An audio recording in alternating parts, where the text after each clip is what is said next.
आषाढी वारीच्या पार्श्वभूमीवर ग्रामविकास व पंचायत राज विभागाने वारकऱ्यांसाठी उभारलेल्या विविध सुविधा भाविकांसाठी मोठा दिलासा ठरत आहेत.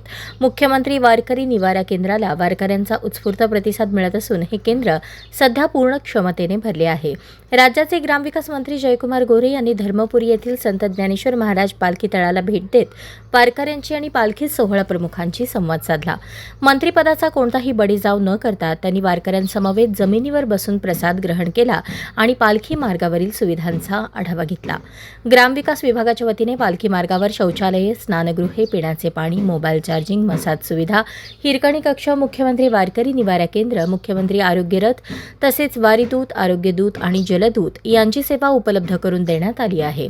याशिवाय वारकऱ्यांना प्रातिनिधिक स्वरूपात रेनकोटचेही वाटप करण्यात आले आहे. मोबाईल आरोग्यदूत मोटरसायकलवरून वैद्यकीय सेवा देत असून वारकऱ्यांना चालता बोलता उपचार मिळत आहेत. विशेष म्हणजे निवारा केंद्रांमध्ये हजारो वारकरी विश्रांती घेत असून ऊन, वारा आणि पावसापासून त्यांना मोठा दिलासा मिळत आहे. या सर्व सुविधांमुळे पालखी मार्गावरील वारकरी समाधान व्यक्त करत असून ग्रामविकास व पंचायत राज विभागाच्या या उपक्रमाचे सर्व स्तरातून स्वागत होत आहे. अशाच नवनवीन अपडेटसाठी जनता राज्य न्यूज चॅनलला सबस्क्राईब करा, लाईक करा आणि शेअर करायला विसरू नका.